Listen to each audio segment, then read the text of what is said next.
What up, everyone? DJ Anubis here on the Middletown Radio podcast with my special guest, Jose Prendes. Am I pronouncing that correctly? You are indeed, and thanks for having me, man. I'm excited to finally sit down and chat with you. Yeah, man, it's a long time coming. He is a writer, director, also a YouTube personality known as Master Chaos. And he's done such films as Headless Horseman, which, if you have perused my channel before, I did a review on that a while back. Excellent film, by the way. The Legend of La Llorona, Blood Brothers, Mega Shark versus Mecha Shark, Hansel and Gretel, The Haunting of Whaley House, Song of the Vampire, and The Monster Man. So you will have a nice little career and a catalog of films there. We'll dive into some of that. One of the things that I found very interesting as we were talking behind the scenes a little bit is perusing your catalog of films. Like, I've noticed that you've worked with a lot of icons in the horror industry, and it's really pretty impressive, the list. I'll probably kind of jump around at times to kind of ask you about certain actors or actresses that you've worked with and whatnot. Thank you. But as we go along, I guess for the first thing is, like, I remember first meeting you, is basically it's kind of the way it's worked with me in terms of all the people I interview so far, at least most of them on my channel, is through Fat Samurai Guy, because he does the verses and all his stuff like that, and that's kind of where I met you, and Neko had met you there as well. How did you meet Samurai? Like, was that just by chance, or did you know him beforehand? Like, how did that come about? Well, it's funny because I'd known Preston, his AKA, through like I never met him, but I knew him through my buddy Wet Movie, and I knew they had done some videos in the past or whatever. So there was a connection there with them. But he reached out to me and he says, "Hey, I like what you're doing on YouTube. Would you like to come on and do something with me?" And I was like, "Oh wow, that's great." Because that was the time. YouTube is one of the best ways to grow is to collaborate, and Mhm. he definitely had a bigger audience than I at the time, even honestly still. But and it was kind of a no-brainer for me to jump on and join him, and we became fast friends to the point that I put him in one of my movies. So yeah, he's a great guy. Yeah. Obviously outside of your writing and directing, like I said, you are a YouTube personality under the name Master Chaos, and I've seen you done like um, basically like Blu-ray live shows for the releases and stuff like that, which is very cool. I know you do a lot of work with Tony of the Dead and stuff like that. Um, how did that part come about? Like the YouTube presence? Like, did you plan this when you first kind of started doing films, or is it just kind of how it naturally progressed once social media became a big thing? For me, it was something I always had in the back of my mind. I love YouTube. I probably watch YouTube more than anything. I usually have my favorite people I check in with every day to see what they're up to. And when the pandemic hit, I just kind of felt like, all right, now's the time. I guess I'll try my hand at YouTube. What's up, Media Glitch?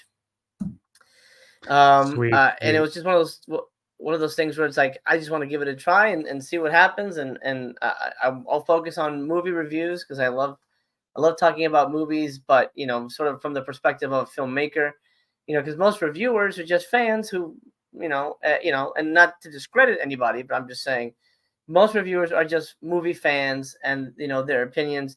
You don't normally get a lot of film critics that are actually active filmmakers and sort of make a living in the nuts and bolts. Like, so when I say why a movie didn't work, it isn't good. I'll just say it sucked.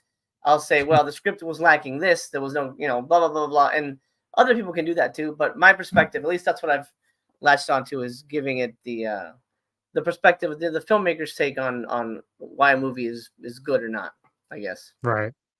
Well, obviously, I love the way you've done your room there. It's incredible. I love that. Thank you. Is the horror genre like your favorite of everything that you either do or watch?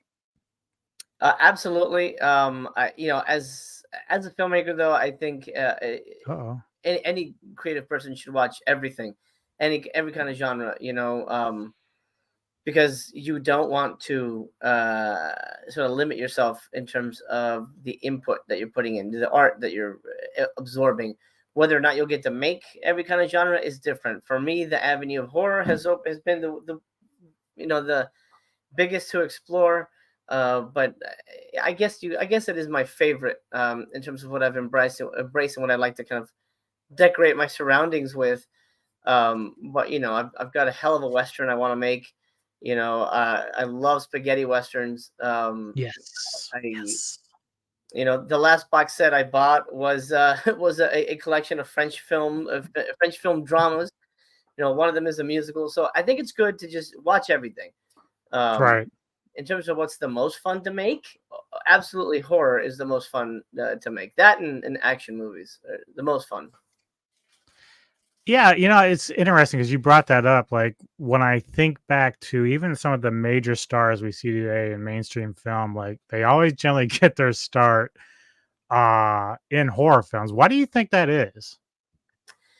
They make more horror films than anything else. I think. I think it's just one of those things where horror is it's for the most part cheaper to make, and it's fairly marketable. Usually, a production company knows that they can make a certain amount on a horror movie for the most part, and they're always hiring and they're always making them, and you never know who's going to end up in it. You could hire somebody that down the line will win an Oscar. You know, Right, uh, right. you never know. You never know. Yeah, because like I remember I went and probably about a year or two ago, I finally saw The Burning for the first time.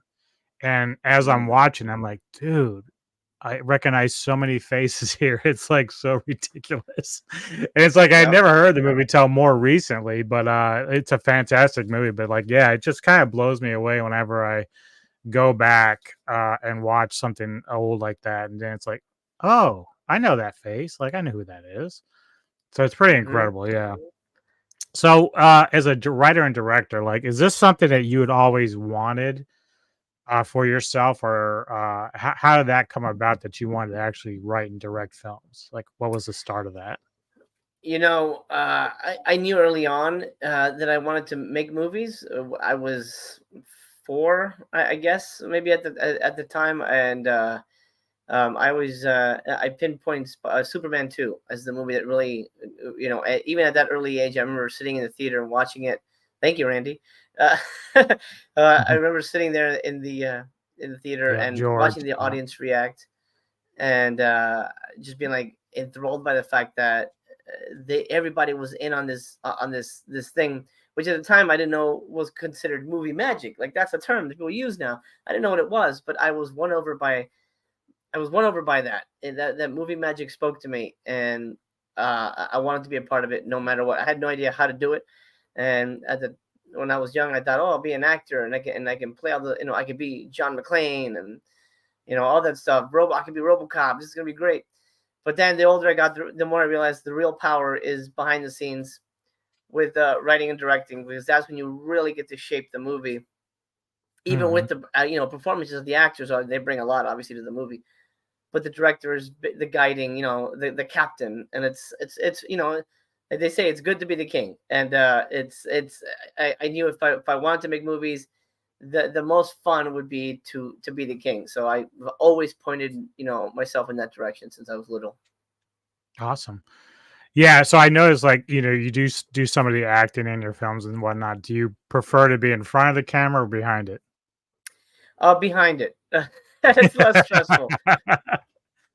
It's still stressful, but it's less stressful. I don't act as much as I used to anymore. Now there's just too much to do on these productions to have to worry about. Oh shit, what are my lines? Because yeah, Yeah. it's yeah. I'll leave it for somebody Let that else. let that be someone else's problem. Yeah, I don't have to Yeah. worry about that. Yep. So what films would you say kind of inspired you to be where you are at now? Like what films are your most influential? I think in terms of ones that really sort of lit the fire under me, there's one that comes to mind that not a lot of people would ever even remember, much less consider like, oh, that's a movie that would inspire somebody. It's a film called Trancers 2. Mm. from Yeah. Full Moon Entertainment, and I love this movie dearly. It's not great, but to me it means the world. And I remember I met Tim Thomerson, the main actor in the film, at a convention, and I said, I just want you to know that Transfers 2 inspired me, to be a filmmaker. And he's like, "What? That movie?" He was very surprised. But then he went and gave me a free autograph, which that was incredibly sweet of him. Um, I still want to work with him. He's on my list. But yeah, so that movie had back in the day, nobody had behind the scenes. In the 80s and 90s, there was no featurettes, none of that, because Yep. that came Yep. when DVD came in. So you didn't really get to see behind the scenes stuff, except like Entertainment Tonight would show some behind the scenes footage, so you kind of get glimpses of like, that's the boom guy, cool, but you wouldn't really get to see all that stuff. Full Moon pioneered the behind the scenes documentary. They would always have a documentary at the end of their videos, and you'd have to wait for fast forward the credits and get to the video zone. And Transfers 2 had the funnest behind the scenes ever, because it just looked like a fucking blast to make a movie. Everybody was having a good time. They were all joking and like playing pranks on each other, and it just looked like so much fun. And it's just kind of like, oh my god, this is absolutely exactly what I want to do. Oh my god, this cinches it 100%. This is gonna be it. So Transfers 2, a huge inspiration. But then movies like It's a Wonderful Life, which completely different film, but it's such a powerful movie, and it's almost like when people mention movies that deserve to be made, that need to be made, It's a Wonderful Life was a movie that needed to be made. It needed to exist. At the Yeah. time, of course, it failed. It tanked, and it disappointed the studio. Frank Capra was really bummed. Jimmy Stewart was disappointed. Frank Capra, was really, kind of burnt out at it. He was like, why didn't this hit? Decades later, it's a masterpiece, as it always has been, but people rediscovered it. But Yeah. that's a movie that has so much power, and that's certainly, it continues to remind me that it doesn't really matter how the movie does now. You never know what's going to happen in the future. Kind of like George Bailey's life. You don't know who you affect, or who you. Not that my movie's going to save anybody's life, but you never know if you inspire somebody to grow up and maybe they're the next Kubrick. You never know. Like, oh, I watched this movie and it changed my life. Who knows? I'd like that to be the case. But art is something you can't pin down. So it's very tricky. But I think those two movies will be the ones that really inspired me. And then anything John Carpenter ever made is just amazing. And it's like, oh man, Escape from New York. Love that film. Love that film. I mean, The Thing is such a masterpiece. The Thing. Oh my god. So it's I think if my style is anything, is like I'm trying to be a John Carpenter, but in a lower budget sense, if anything. Well, yeah, I mean, you got to have your own flair and what you bring to your own aesthetic and all that. So it's okay. Like, you don't want to be like a total copycat, but yet you still Right. want to take the good things that he was doing and kind of capitalize on your part of it. And that's really respectful, Yeah. Yeah. I mean, I'm sure he's inspired a ton of people, but it's nice to, I love his real masculine style of filmmaking, that it was just almost cut and dry, but still fantastical and exciting. There's nobody like that. Yep. Neko, she's chiming in. I love how much you love It's a Wonderful Life. Yeah, thank you. It's an incredible movie. If you guys haven't seen it, please check it out. It's absolutely a masterpiece. Yeah, Big Trouble. I can't believe they're trying to remake that. I get so disappointed whenever I see it. I'm still trying to deal with the fact that they're remaking The Crow. It really hurts me just deep down. I think eventually anything popular is just going to get regurgitated, and what's going to happen? Yeah. It's going to be forgotten. They'll get one movie and then bye. No one wants to talk about Child's Play, Freddy. No one wants to talk about those anymore. We're done with those. Nope. You shit the bed.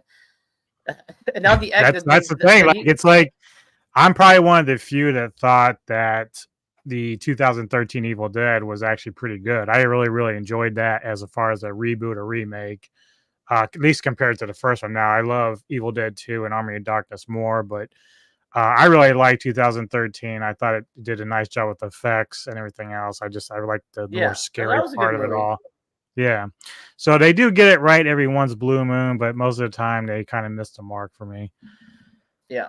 Now speaking of which, again, I was looking through your catalog of movies you've made, and I wasn't sure initially if I'd seen it until I looked at the cast. So basically, Mega Shark versus Mecha Shark, right? So I remember seeing this, and there's a reason why, and I'm really curious how this came about. We're going to start picking at some of the people you've worked with. So in the film, former pop star Debbie Gibson appears in as a character in this. How in the world did that happen? Like, and it's not that she was bad. I thought she was actually really good in the film, but it was just so weird when I saw the name on the credits. I'm like, that's Debbie Gibson, dude. What the hell? Like, what is she doing in a movie here? Well, Debbie, I don't know if Debbie was in that one. She was in. Oh, I'm I gonna look thought it it up was right that now. one. She's Maybe I in. looked that up.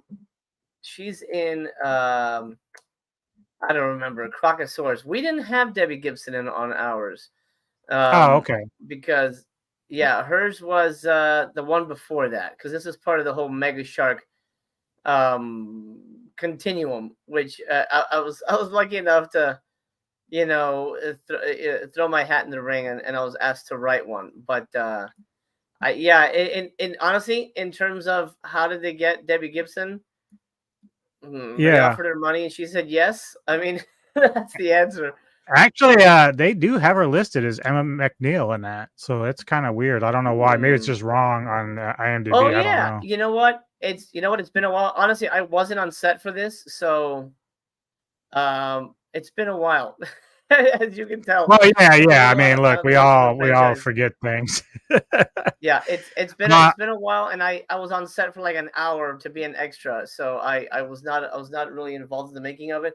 I guess we wrote her character in, but she wasn't a big part because yeah, if she was, yeah, I guess if she's in it, she must have been a cameo. Oh yeah, she's in it. yeah. Oh wow, I mean, she's in I don't the remember her poster too. being in it totally, but yeah. But yeah, it was just it was kind of interesting there with that. But obviously, you've worked with a Yeah, lot of great actors. I know Linnea Quigley, who I met at the Jamboree for Joe Bob's thing a couple years ago. I met her. You've nice. worked with Tom Savini. That's amazing. Yep, yep, Richard Lynch, the late great Richard Lynch. Felisa Rose, of course, and Brink Stevens, who Neko and I just met at G Fest this year. Very cool chick. nice. Just so many people. We're gonna get into your more recent stuff like The Exorcist, because obviously I want to talk about that. But again, I'll be picking a little bit here because of some of these Oh other sure. actors are just so iconic with you that you've worked with. Um, so as a writer director, uh, what do you find is the biggest challenge when you're trying to make a film? Like, what is it that really is the hardest part about getting them off the ground? Um, luckily, I mean, here's the thing. Uh, Everybody makes different movies a different way, and movies are made very differently in different studios, and you can get independent funding, you can pay for it yourself. I've had to pay for my own movies. The first few movies I made, I funded myself. Can't do that anymore, but that's a thing that I wanted to make a movie, so I literally put my money where my mouth was, and made that happen. Nowadays with the asylum, they've got money and they've got distribution, so all the hard part is kind of taken care of in a sense, because that is the hardest part of Hmm. making a movie: finding the money and then getting somebody to watch it and pay you to either watch it or put it out for you. The distribution is the hardest thing. That's why film festivals are so big. That's why there's so many film festivals. And also, FYI, film festivals don't always work, and you have to go to the right ones to find people who are actually buying movies, and not just a random film festival in the middle of nowhere. That, yeah, you could say it played there, but that's not going to get you distribution, and that's what you want ultimately. You want people to see it. So the Yeah. asylum, luckily now, I'm 100% in with them, and they've got the money, they've got the distribution model. All I got to do is write the script and direct the actors.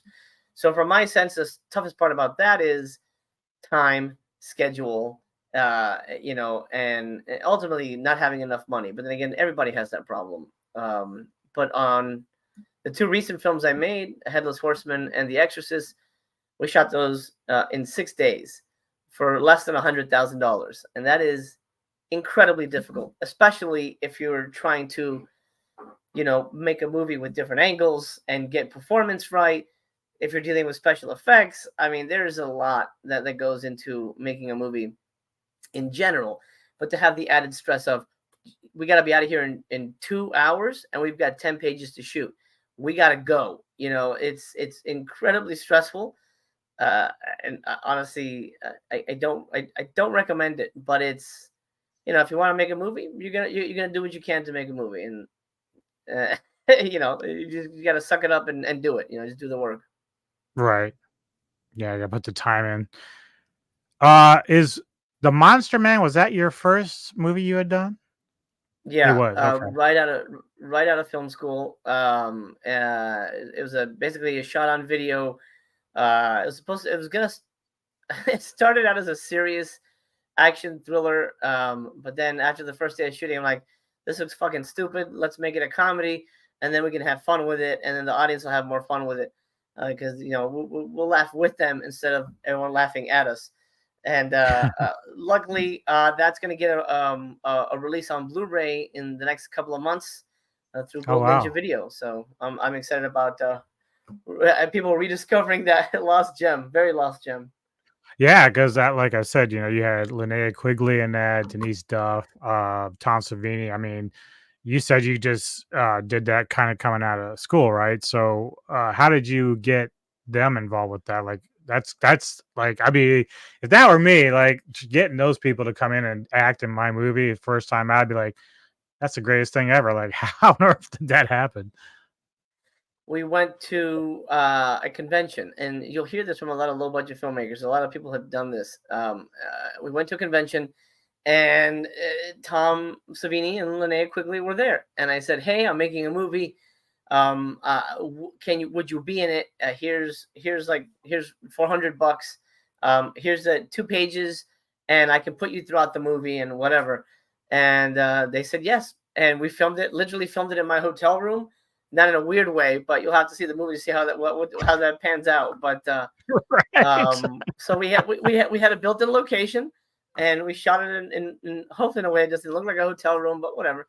It is what it is. You do what you have to do with a no budget movie. So wait, And when you did this, did you pre-plan the idea that you might be able to wrangle in some actors from the con? Yeah. oh yeah, That's smart, man. That is very yeah. smart. That was the Yes. plan. I go, well, I mean, because it was a convention that was like maybe like 4 hours away from when I lived in Miami, and so I had to get a hotel anyway because I'm not gonna drive back. So I'm gonna be exhausted. So let's get a hotel room, and then we'll see. We'll ask, hey, would you do this part? And it'd be cool. Put me, I'll put you in my movie. And they were like, yeah, that sounds cool. And I'm like, awesome. So yeah, I was able to get them, and then luckily, even after that, I stayed in touch with Linnea, and we became, very, very close friends. And, when she lived in Florida, we would hang out at her house. And I remember watching her horror workout with her. I was like, I'd never seen it. And so she invited me and my wife over to watch her horror workout. That was a lot of fun. Neko ask, where did you go to film school? It doesn't exist anymore, but it was in Miami. It was called International Fine Arts College. I didn't want to go to college, and I don't recommend it for filmmakers. You don't need to, because nobody really cares where you went to school. Out here, it's just like, no one looks at the resume. It's just like, what movies have you done? What experience do you have? But my parents wanted some kind of college, so I appeased them with an associate's film program, and it was good. You got to learn the lingo. What is a C-47? When somebody says 10-1, what does that mean? Learning about the 180-degree line in a film, and so it was good to learn the lingo. But in terms of did it help me get work? No, but I think it's it was nice for just to have a basis of what everybody kind of knows in the industry. But I would recommend, if you're on the fence, if anybody's considering film school, make a movie. That's your film school. You will have learned so much more, and you probably spend Right. less making a movie than going to film school. Yeah, probably. Yeah, and a lot of people do that kind of now. It's like, they'll just grab some cameras, go out and make something, and then hopefully people take notice, and then, kind of go from there. You mentioned something about the distribution, and I had done an interview with Chris Alexander, who's worked with Full Moon before. Mm. Do you find that Full Moon's like kind of one of the easier companies to work with in terms of like releasing your stuff or just movies in general? I haven't worked with Full Moon. I almost worked with Full Moon on something, but they uh, unfortunately, it seems like it's not going to happen. So unfortunately, so I Uh, don't know. Yeah, they did release something I wrote, but that was through Denise Duff. So I don't know how that kind of all Yeah, I worked think out. I saw that one actually. I think that's when I saw your name pop up as the writer. I was like, Mm, "Hey, I know that guy. I know that guy." yeah. That's awesome. All right, well, tell our viewers like what your writing process is like when you're creating a film, or do you have to take baby steps with it? Like, do you have to pause for a while and then come back, or is it all at Mm. once that like you get this brainstorm of ideas? This is a good question because I don't know how to answer it really, because and every time I get it, I'm like, how should I approach it this time? Because writing is hard. It's a very difficult thing, but if you, I don't know how to really, but if you're sort of like, if you have that writer brain, it's very easy, to the point where, when I hear some screenwriters like, oh, I spent 3 months just thinking about it. In the low budget world, you don't have time for that. Look, we're shooting a movie in 2 months. We need a script in 2 weeks. So you got to write. There's no time to pussyfoot around. You got to go. And I kind of love that. I've written very fast. I trained myself to write really fast from the beginning. And that's something I came in offering that. Like, I can write a script in 3 days, a feature script over 100 pages in 3 days if you need it, and no one else could offer that. And so that's kind of a superpower that I brought to the table, that I helped me get work. So, for example, if I'm given, with the last few movies I've made, they were pitches, to me. They like, oh, we want to make a Headless Horseman movie. Oh, we want to do an Exorcist movie. Okay, I send in an outline of what I would do. They give notes on kind of how they would want to see it. Then we go back and forth figuring out, like, what's the movie that I think I could make that's going to be good, and what's the movie that they want, and then we meet in the middle. Not that they wouldn't make a good movie, but I'm just saying in general they have different ideas, and like, oh, I'd rather try this and that. And then they give me the go ahead. They go, you got 2 weeks to write, and then that's when I sit down and I like to do a outline of every scene, but very simple. It'll be like scene one, Joe gets arrested. Scene two, he's sent to prison. Scene three, he gets to prison and he meets a friend. And so I basically break it down scene by scene, very briefly, just so I have enough to get me going, Right. and then I just start typing, and I like it when it kind of feels like channeling, where you can't really really get where it's coming from, but it's just flowing, and you just let it go, and you just write until the characters are speaking, and it's them talking, and not necessarily you talking, or writing for them. And to me, that's the magic of writing, when the characters really take over, and they just go, man. And I love being able to discover those little moments. But writing process is different for everybody, and there's some people who need a year, and I mean that's fine. But where I'm at, it needs to be fast, and I need to have that connection with the material sooner than most people, I guess. Yeah. So Neko asks, do you feel more creative when you get guidelines or when you are creating from scratch? Guidelines are very difficult. Creating from scratch is always the best, because you have no holds barred. Everything is just do whatever comes to your mind. but it's not realistic in a sense of like if I'm writing something that I know is going to be 6 days, and they've only given me 75 FX shots that I know I can't make a giant thing set in a space station with multiple explosions and laser goats and all this crazy shit. I can't do that. I have to be realistic because I have to shoot this in 6 days and I don't have a lot of money and I can't have more than 12 actors. So in terms of like when I'm just writing, like when I write my books, it's that's I don't no guidelines. Sometimes I don't even outline those. I just let them go and let them be whatever they have to be. Um, uh, but for a script, 100%, it is important because it keeps you grounded and realistic. Like I said, at the end of the day, if you're the director, you're going to have to figure this out. And if you're not the director, then you've been given a script that's impossible to film, and it's just going to be a headache, and it just means more work for everybody. Yeah. I've always been curious. This is like a two-part question here. So for I was telling Joel from Media Glitch when we interviewed him that I had attempted to write my own script way back in like 1990, called The Other Side, and I was basically doing it from both a vampire point of view and a werewolf point of view. Eventually, it kind of fell through. I lost all the papers and everything, but I told him that like when Underworld came out, that was kind of similar to the concept that I had. So I was like, I missed the opportunity. Shit.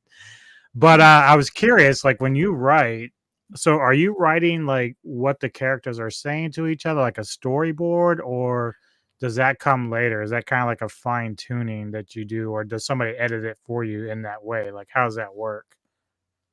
Well, in terms of I think the first thing you should learn when you're going to tackle a script is format because it is all format.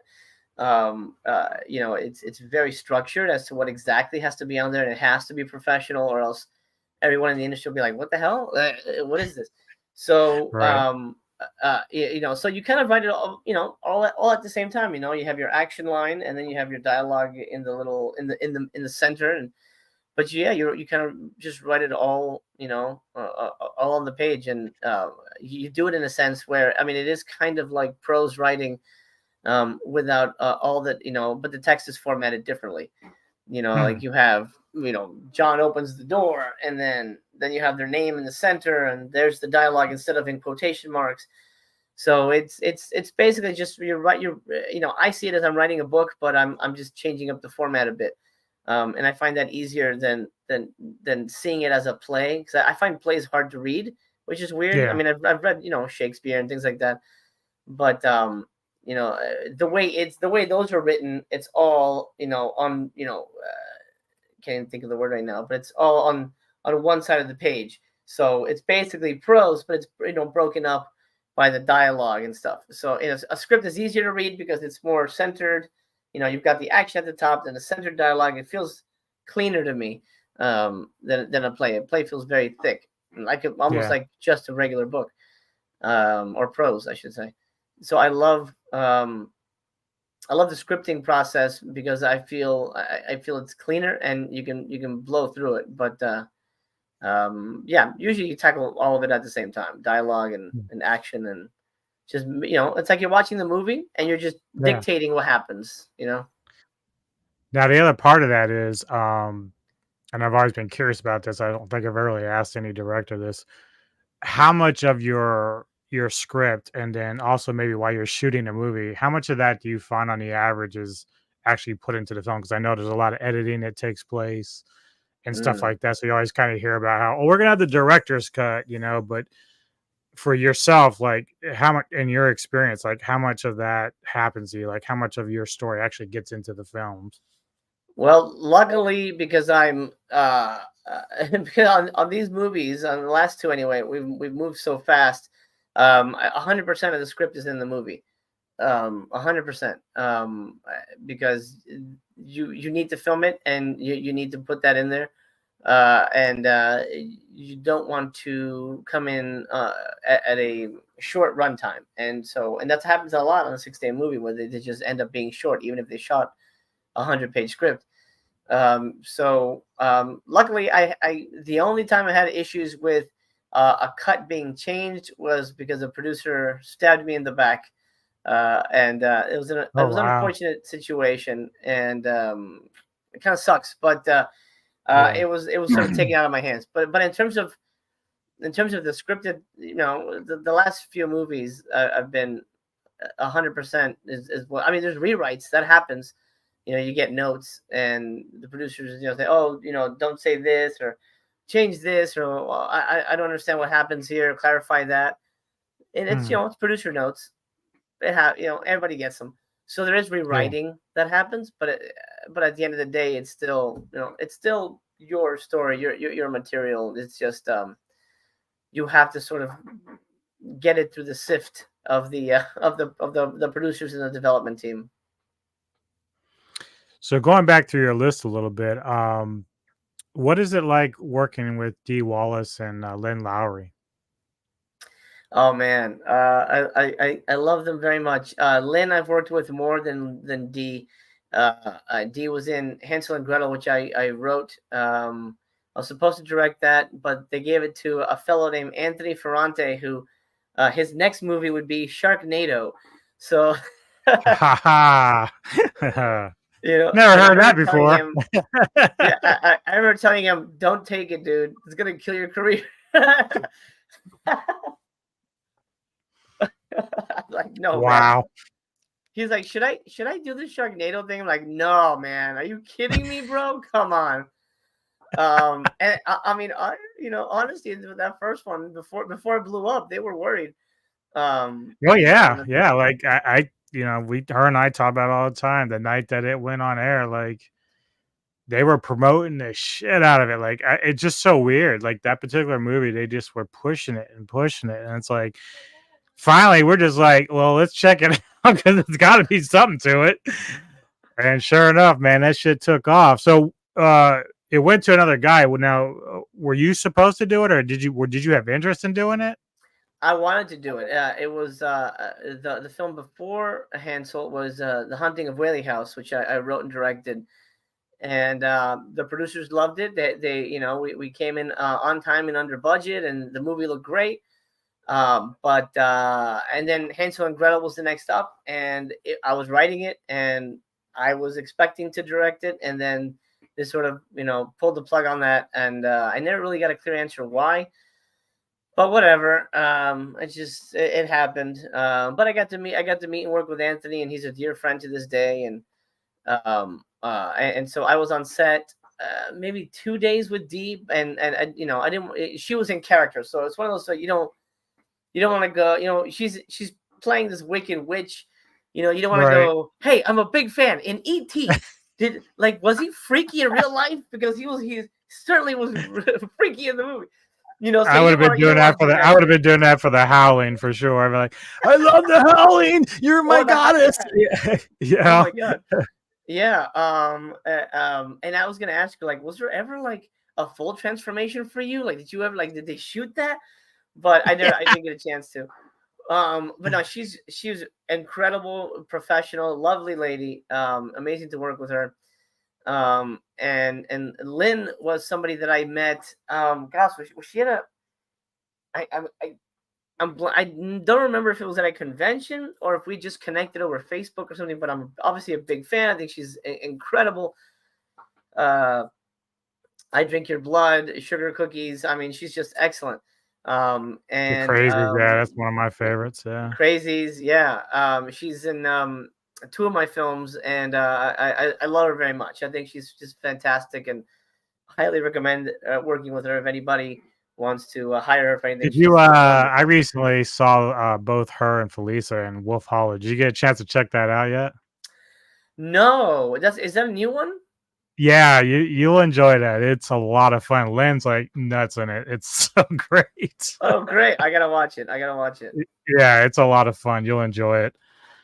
And speaking of that, like, so when you're putting together a film, now I know just from a fantasy standpoint, because I'm not a director or anything, that if I was thinking of a movie I wanted to do, I'm always thinking of actors I would like to do roles. Do you kind of go through that same process, or you just say, let's open the auditions up and whoever shows up, shows up? Yeah, it really depends. When you're talking about a name actor, which is usually producers like to go after, like a famous face, like Doug Bradley in The Exorcists. it's Yeah. one of those things where you don't really hold open auditions for people like that. You usually go Right. to them. You go to their agent and you're like, hey, we're interested in, for example, we're interested in Doug for this part. Would he be interested in reading the script? Here's the dates that we're shooting. This is, what we're offering. You offer the whatever the money amount is and stuff like that. And then the agent goes to the actor and says, hey, they want you for this. Would you like to read the script? This is the offer. And then that's how that process goes. For regular, kind of, I don't want to say non-famous, Secondary roles. Yeah. yeah, like the people that aren't necessarily like the name roles, but are maybe big actors or like characters in the movie. Then you would hold open auditions, and then you have a casting agent who collects all these. Usually, it used to be done in person. Now it's done through videotape. So people send in something called self tape, and the casting director kind of combs through it, finds the best ones, and so you don't have to watch 1,000 auditions for like one character, and you watch maybe the top 30, and then usually you'll find the person you like in there. If you don't, then they'll give you the rest of them, like, well, here's the next 30, here's the so you can Yeah. give everybody a chance. But in terms of the big names, you usually go through their agent, and yeah, you have dream casting. Like I'm working on something now that I can kind of hint at, but I can't say too much about. And I already have casting in my head. Whether it's going to happen or not is different. Right. That's it Well, I know happens. we talked It's about hard. too how like you've built this like kind of working relationship and friendship with some of these people over the years. So I know that like we'll get to The Exorcist soon, where Denise Duff, she's been in a few of your films. So like you have this good working relationship with her. I love her in the Subspecies series. So like she's like one of my favorite actresses in that regard. So yeah, I can see how you'll build up some of these and you're like, okay, hey, I got this role. And then you approach them and say, hey, are you interested in this script that I'm doing? I'm sure they're like, yeah, sure. Yeah. Hmm. Yeah, it's nice when you can you can kind of go to people and say, hey, I'd love to work with you again. I've got this thing happening. Would you be interested? And you know, time and budget willing, we make it happen. Yeah. So speaking of your your films you're doing, they're basically low budget on the lower end of the spectrum, just how it is. Hmm.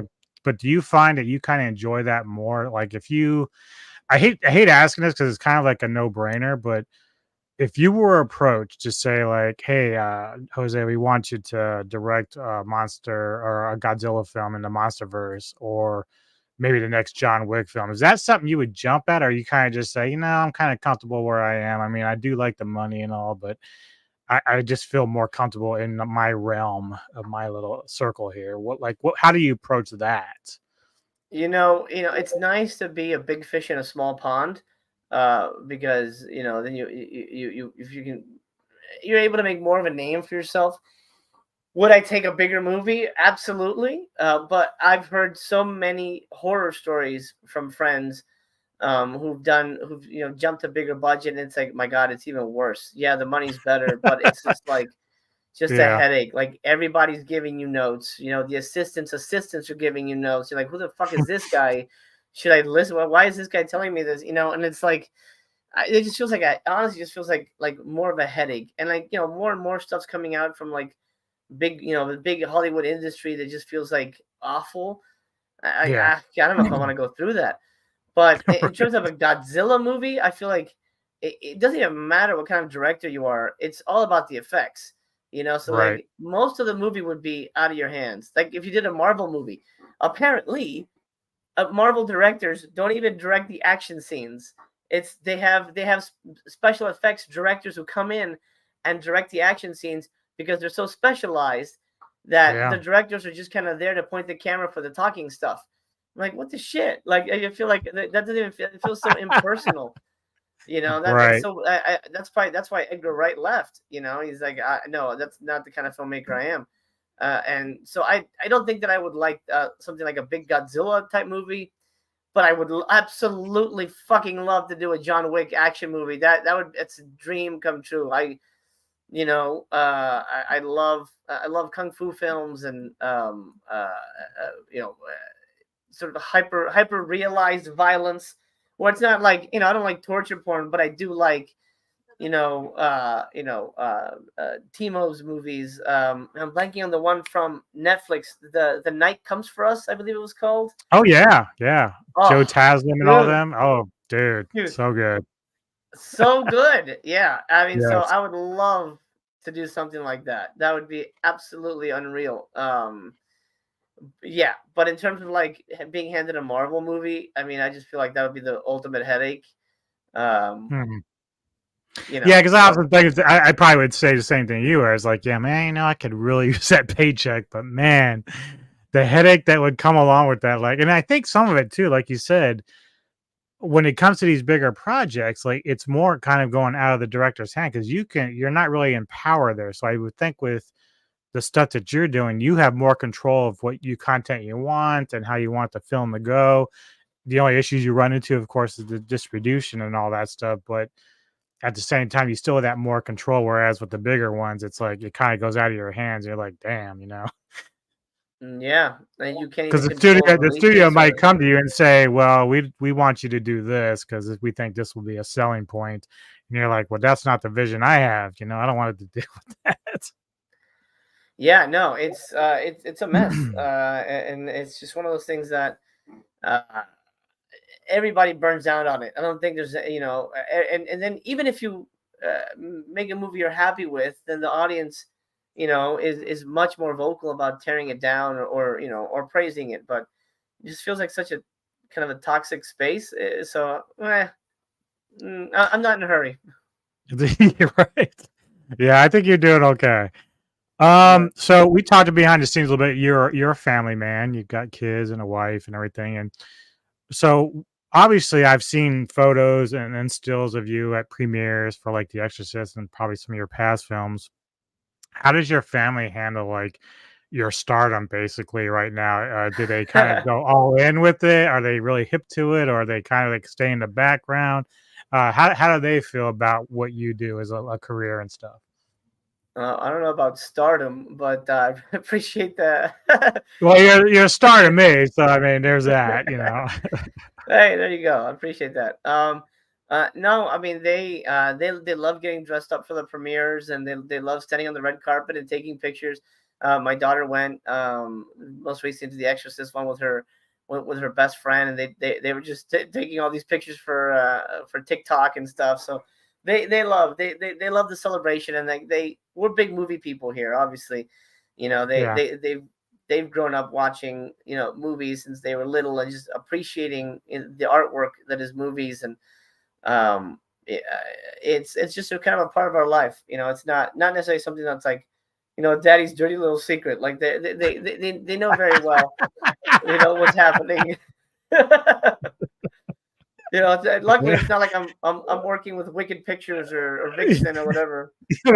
Daddy's locked away in his room. He's doing dirty things back there. Yeah. So as I was prepping for the interview, I of course was checking other interviews that people have done with you, and like there's some movies, like I said, I haven't seen in your list of stuff that you've done, but one of the things that came up was your movie Blood Brothers, and apparently the film itself is a little bit different than some of the other stuff you've done. Can you Mm. kind of give me a rundown, like what the process or the plot of the film is, like what makes it a bit different from some of the other stuff that you've done, filmmaking wise? Well, Blood Brothers was I forget the number. I want to say my fourth movie, and I wanted to make a David Lynchian serial killer movie, Hmm. and I based it off of a semi based it off of a true story of these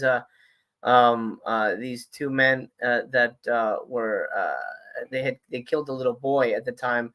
And gosh, I'm blanking on their names now, but it was an old case from like the 40s or something, and they made a really incredible movie, Compulsion, starring Orson Welles. And I remember watching that movie. I'm like, oh man, I would really like to tackle the story, but I would make them brothers, and it would be sort of exploring before the murder and sort of what happens afterwards. But then we take it in a very artistic, David Lynch kind of Kubrick kind of way, and use Dario Argento type colors and just make it just really, it's just visually really incredible. And one of my friends was an actor and a producer, and he's like, "Okay, let's make it. I've got some money. I'll fund it. You write it and direct it." I'm like, "Really? Okay, shit, awesome, let's go." So it just kind of happened one night, and I wrote the script very fast. It's the story of two brothers who want to commit the perfect murder, and then they don't kill a child. I changed that, but it's the events before and after a murder and what happens to them and their relationship. And I got to work with Ken Foree and Barbara Crampton on that, and Lynn was in that Oh, as great. well. Yep. So it was an incredible production. I loved making all my movies, but I loved making that film because it was very different visually, and tonally, and we could go artsy fartsy with it, but still tell a narrative story. Like I don't mind if your movie's artsy fartsy as long as you're actually telling me a story and not wasting my time. And that's Correct. Yep. that was the goal. We're telling a story, Yeah. but we're doing it in a way that transcends the material in a way. Like you're gonna a little more poetically than you would normally tell a movie, but it's still a movie, and you can still watch it as a serial killer thriller. The post production on that was tough, but and that was a movie that was independent and needed to go to festivals and needed to find distribution, and it was a lot. That was a long process, to get that movie, out and seen, and now it's available on Tubi, I think, so people can go check that out. No, I definitely check that one out. I haven't, just kind of like I said, I'm just still kind of learning about some of the stuff you have out there. But It's all good. so in honesty, how hard was it to direct Preston Downey? He How many was so takes did difficult. how many takes did it take for Samurai to get that shit right? Hey boss. Hey boss. Man, no, he was awesome, man. It was funny because I could tell he was kind of a little nervous, but or maybe he wasn't, but I just got, maybe it was just like his nervous energy or something. But yeah, he nailed it. Again, it was a 6-day movie, so we were rushing, so he got like one take, maybe two.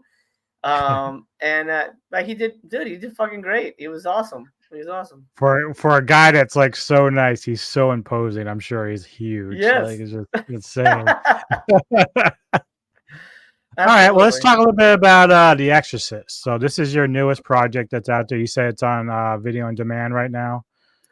Yeah, currently it's on Redbox and Vudu, and it will be on I don't have Roku, but I assume there's some kind of VOD element to Roku. Somebody said it was going to be on there, and then it will be on Amazon Prime eventually. Actually, tonight when we're recording this, anyway, October 5th is the last night that it's in theaters. So it had a Oh wow, small cool. theatrical run, and I think it'll be on Amazon. Hopefully in the next few days, because I know that's like the big one. Yeah, so it'll be available, and then eventually it'll be on Tubi, maybe sometime early 2024. So so you put together this film. Now we know that Exorcist Believer, the sequel to the original Exorcist, is coming out soon. Was this done purposely on your part to kind of like just coincide with the release of that one, or did it just happen naturally? Well, I've always wanted to make an Exorcist movie. I'm a big fan of the franchise. Obviously, I love The Exorcist. I think it's just a phenomenal movie, and it stood the test of time for a reason. It's just incredible. I've seen that movie so many times. It's just incredibly well made to the point that it feels fresh every time, and still Yeah. terrifying to this day. The Asylum has a thing that people have called mockbusters, and we call tie-in movies, where and they've done this in the past. Where there's a big movie coming out, and they'll do a competing movie, like Spielberg had War of the Worlds, and then the Asylum did a War of the Worlds. Yeah. The first thing I worked on with Asylum when I moved to LA was The Day the Earth Stopped, which was, of course, tying into the Keanu Reeves Stood Still remake. Mm-hmm. So they do these tie-in movies which I'm not going to speak to the fact of like, are they trying to trick people or whatever, but it's a thing that they do. And knowing that Exorcist Believer was coming out, I pitched, hey guys, can I make an Exorcist movie? And it's kind of like I get to live out the dream of making the movie, but then you get your tie-in, and it's we make each other happy. And so now my goal, make as genuinely good a film as possible, without having within the constraints of what they give me, and hopefully somebody watches it and discovers it beyond thinking that it's like an Asylum cash-in or whatever.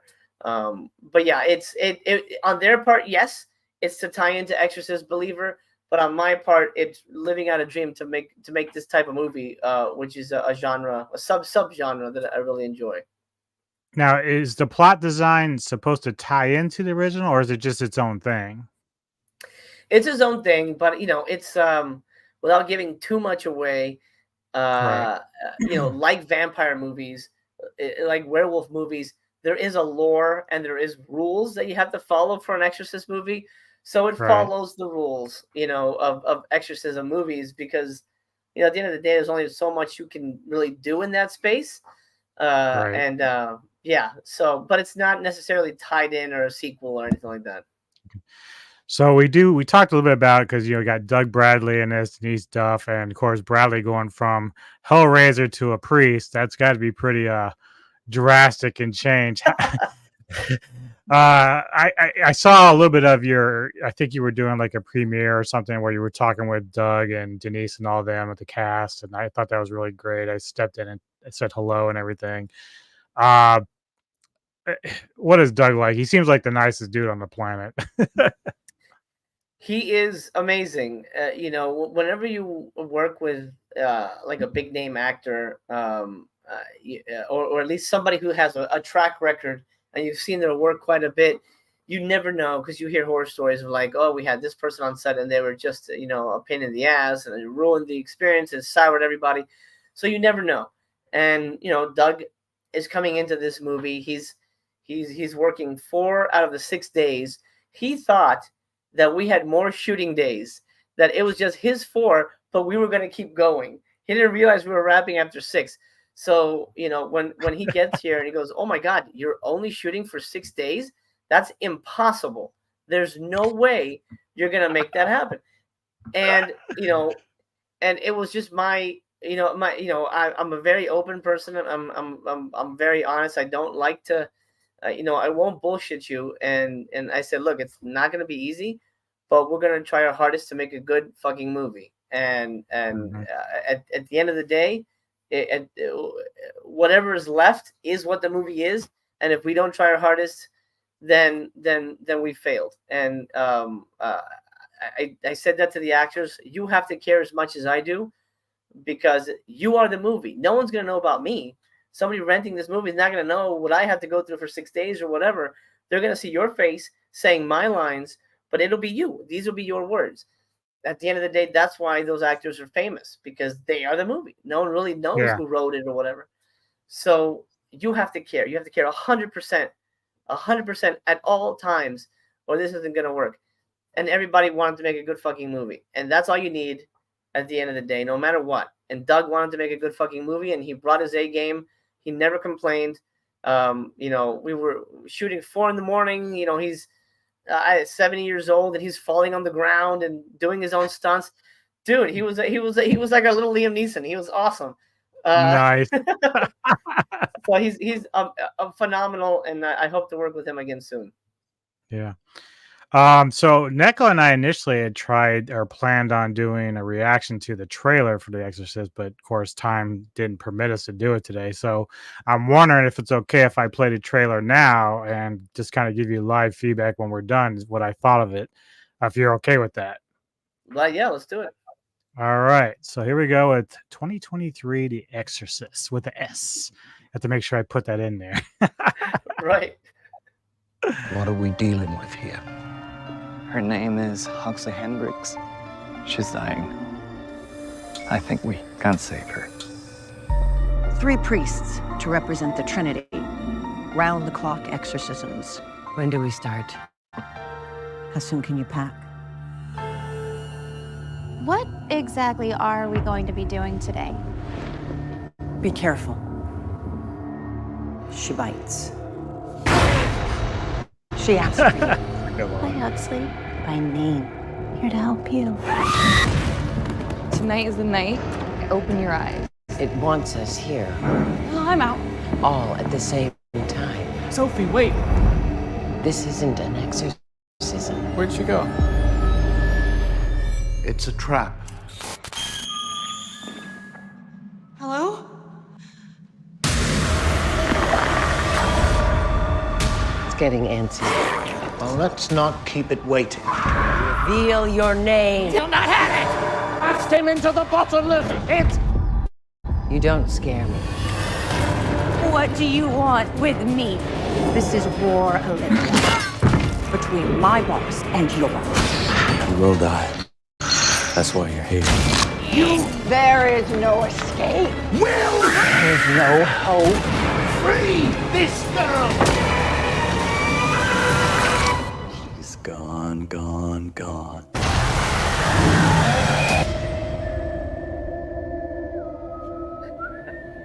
I'm mad at you. Corey?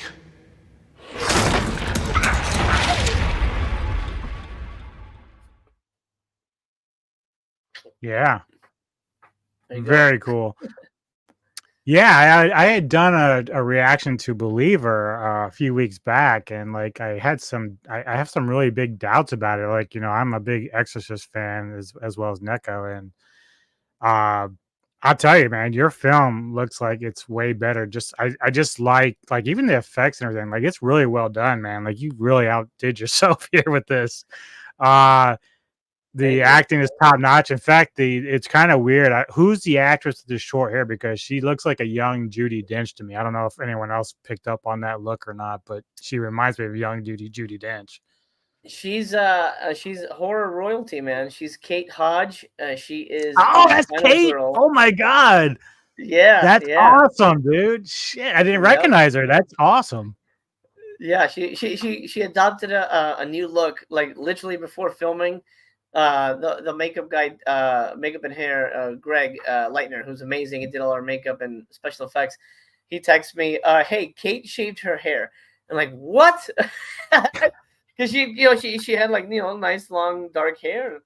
She shaved it. I'm like, "Oh, all right, fine. If that's what she wants, we'll go with that." And I think it looks great, and it really fits the part actually. So Yeah, like I mean, of course, Rapid Fire and TCM3. Like, I just grew up really loving her work. So I didn't recognize it. That's awesome. Just such a strong cast, man. Like, and it looks well made, man. Like, obviously you put a lot of hard work into this, so you got to be really proud about what the final result is. How has the reaction been so far? You said it's been out in the theaters a little bit. Have you heard any feedback about it? The little feedback I've heard has been very positive. People, it's one of those things where it's like if you put Asylum at the beginning of your movie, most people will be like, "Oh," and then they're kind of like, "All right," it almost like the stars start dropping, and we're trying to change that. We're trying to, when people see this, sound like, "Oh, okay, this could be a nice surprise." So most people, I think, most of the reviews are like, "Oh wow, this is pretty good for an Asylum movie." So I'll take it. Yeah, it's funny you said that because for me, I get kind of the reverse action. If I see a sign, I get happy. But if I just did a reaction a couple of days ago to the new Shipka horror film, and it's Blumhouse. So immediately someone picked up on my groaning when I saw Blumhouse in the title. Oh man, it's funny. I've heard I haven't seen Exorcist Believer yet, but early word on that is real bad. I think it Rotten Tomatoes, it was like under 30%. That's rough. Yeah, you do not want that for your film. No. But I understand it. Like, man, I had doubts about the whole twin possession and stuff, and like again, we're dealing with, like, you remember, obviously you're well versed in horror like I am. the original horror film of The Exorcist is dark. It's not so dark you can't see, but it uses its lighting effectively. Mm-hmm. With the new film, at least by the trailer, there's a lot of light. She's walking into a church in daylight. I'm like, it's not scary. I'm not fearful. The dark is what makes us fearful. So it doesn't seem like it's really being effective in terms of scare. So I'm not sure what they're going for. Your film, guess what? Has dark. Yeah. So it plays to that fear. So I enjoy that aspect of your film, at least going by the trailer. So I will be Neko and I will be checking it out and doing a review of our own on it. I'm really Thank you. excited about this. Yeah. So I really only have one last thing to kind of touch on here. And maybe you can give me an update a little bit. I know you talked about in the past doing something called The Furnace Leech Woman based off Puppet Master. Is that still going? What is the story behind that? Well, that's the Full Moon project that I was gonna direct, and that's the one that has unfortunately, for the moment anyway, burned up in the furnace. It may be long dead. I don't know if it's gonna be resurrected down the line, but I mean that honestly that was a huge disappointment. If I didn't have Exorcists to keep me busy, I would have been really fucking bummed. Because I love, like I said, Full Moon was a big part of my childhood and my filmmaking career with Transfers 2 and all that stuff. So yeah, I would have. I mean, and I'm not a giant, to be honest. I'm not a giant Puppet Master fan, but the first three are phenomenal movies, and I wanted to go back to that kind of style of Puppet Master. And honestly, I don't know that I would have been able to. But I would have attempted to go back to the old style, and unfortunately, I can only report that it's dead for now. Yeah, that's too bad. Like, and I like the fact that you kind of went with the one that not too many people would think too much of, a Leech Woman. Whereas, like, I always like the guy with the knife. Yeah, he was always like a fan favorite. But yeah, Blade's awesome. Leech Woman, honestly, is not my favorite, but she was chosen by Charlie Band. They wanted to make a Leech Woman movie, so my goal was if Leech Woman's, like for the most part, I would say probably nobody's like top 3. Let's make her everybody's top 1. This is the movie where Leech Woman's gonna fucking be the one. She's gonna blow everybody away and be like, oh shit, Leech Woman is the real fucking Puppet Master puppet. That was my goal anyway, and I think approaching it in that way would have made a really exciting movie. But yeah, definitely it happens. Well, maybe you'll get some more traction and come back, because I'd really like to see what you can do with that. Because I mean, they still put out Puppet Master films, and I think a spin-off of sorts would be kind of cool. So we'll see if it gets back on its feet there. All right. Well, tell people how they can find you, where to find your links and stuff to your show, because I know you do. Like I said, you do a lot of stuff on YouTube with different Blu-ray releases from Vinegar Syndrome and stuff like that. So just give people some information how they can find you. Yeah, on YouTube, Master Chaos is my channel, and I do a lot of not as much as I used to. I'm sort of backing off of YouTube because they've kind of changed their rules, so it's not as fun to be on YouTube anymore. But every once in a while, I'll do live shows covering Blu-ray news and physical media in general, and movie reviews and things like that. And I do live panel shows where I bring on guests. And by the way, DJ Anubis, I'm going to reach out to you when we do our next panel show, see if you want to join us for absolutely crazy movie reviews. So it's Master Chaos. I had 2 channels, but one is listed as official, and the other one is Master Chaos TV, which is my older one, which is unmonetized, so I'm not there anymore. And then on social media, so go to the monetized one. Yeah, go to the monetized one. It's the one that has the most recent content. And I'm on Twitter as I believe it's just Master Chaos. I don't even remember what I'm going to check. I can't remember if I'm following you there or not. I should be, but let's see. It's just Master Chaos TV.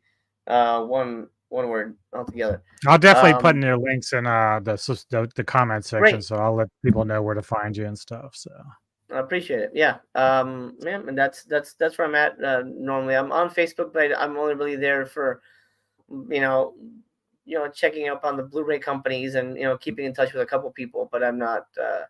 I'm trying to not be a Facebook person anymore. I'm just kind of. I was done with Facebook, but I only came back for work. So I'm only. Yeah, that's basically all I do is like just I mean, I do post a little bit on Facebook, but usually it's just for whatever I'm releasing, talking about movies or whatever. I just everything else I could care less. It's just how it is. But thank you, man, for taking the time out, man. I really appreciate it. It's been a lot of fun. I had a blast doing this with you. We'll have to do this again some point. Another 20 years, we'll get more films under your belt. Yeah, I could just give me 5 years. I'll have a whole bunch to talk about. You never know.